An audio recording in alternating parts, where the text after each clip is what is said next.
She-Hulk. It says something about the project, right? When all you got to do is say the title and everybody snickers. She-Hulk, I will stand by this, was a show with a lot of promise. And on paper, could have been great. A Ally McBeal style legal procedural about a girl who is now struggling not just with her law career, but struggling with the new reality of superpowers. And then how does that affect her daily life? Like something as simple as dating. In theory and on paper, I think that is the makings for a banger show. That could be a great show. And the first episode came out and I thought, okay, we saw some of the manifestation of that promise. I thought the first episode was pretty good. But as I've said many times in this show, you can do everything right on a comedy, but if you do not make it funny, ain't nothing going to save you. And unfortunately for She-Hulk, the show is just not funny.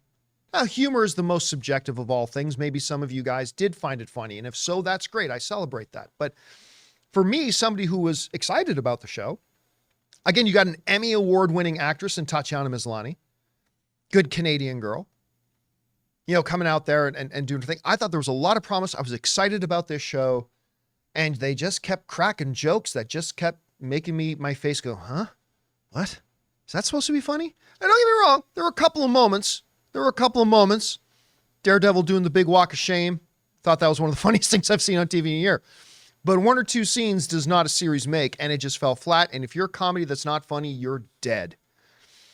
And it was kind of surprising that after the show was done, there were immediate reports that Disney was looking to develop a season 2.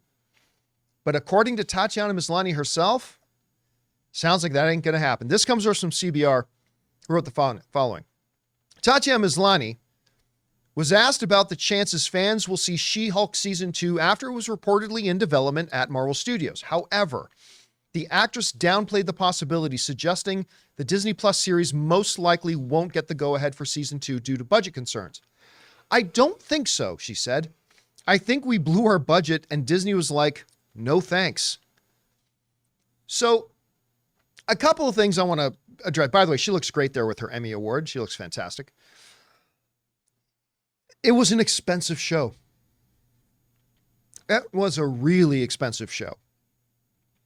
And clearly after they spent all the money on the visual effects, they had nothing left to pay some decent comedy writers. But it was a very, very expensive show, which means that the bar for success just got higher. You make this show for $50 million instead of $250 million, the bar for success is lower, right? The expectations aren't as high. You achieve certain things at $50 million, that's good enough. At $250, it's not. And producing an unfunny comedy at $250 million is not going to get the job done. It generated a lot of bad buzz. It became the latest on a pile of underwhelming Marvel Cinematic Universe product that we've been getting accustomed to getting lately. It lowered the bar. And with something like that, Disney can't look at that and even say, look, even if they cut 40% of the budget and say, did season 2 for $150 million? No. And I'll tell you what, in as much as I said that I think this show was a failure, it was tried to be a comedy that just wasn't funny, I was still kind of hoping to see a season 2 because, again, the premise had promise. You bring in the right writers and the right comedy writers who know how to make this stuff funny and make us laugh and get us on board with it, the premise itself could have worked. You actually fulfill that promise of making an Ally McBeal in the MCU, gold could be there. So even though I hated the first season, I thought there was at least potential that maybe with the right people, you could have turned it around. But if I'm at the board of Disney and they come in and say, we need to put it to a vote, do we do a season 2 of She-Hulk? I'm saying no. So I'm not surprised. I feel bad for people who did enjoy the first season. There are more people than you think who actually enjoyed season 1. And I feel bad for those people, but I get why they're pulling the plug on it.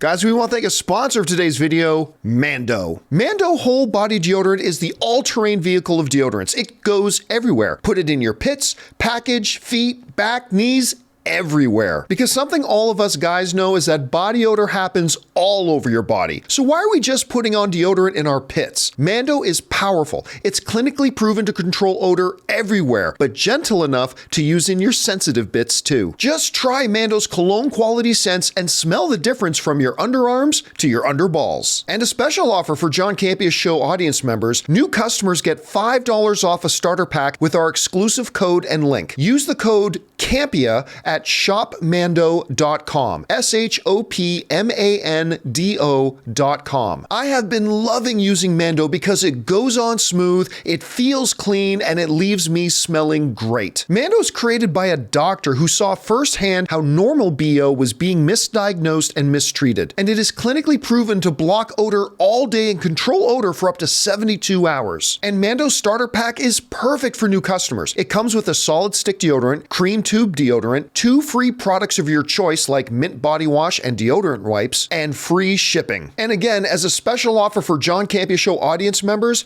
new customers get $5 off a Mando starter pack with the code Campea at shopmando.com. Anyway, Rob, you heard about this. We had heard that they were still going to develop a season 2, which I thought there could still be some hope and potential. You surprised to hear Tatiana Maslany saying, nah, it's not going to happen? No, I was really looking forward to this show, and I thought it was one of the most witless, poorly written, poorly conceived television shows, genre shows that I've ever seen, because it was all right there. You described exactly what the show should be. If you go back and you consult the John Byrne run, the fourth wall breaking run of She-Hulk, all of it is right there. And I felt that the writers decided, yeah, we're not going to do that. Like, they wanted to do their own thing, and their own thing didn't work at all because they didn't have a thing. And it was so frustrating to watch this show because it promised one thing, and the comic book already laid out what kind of a show it could be. And I was really looking forward to that Ally McBeal within the Marvel Cinematic Universe. Like, what does that mean?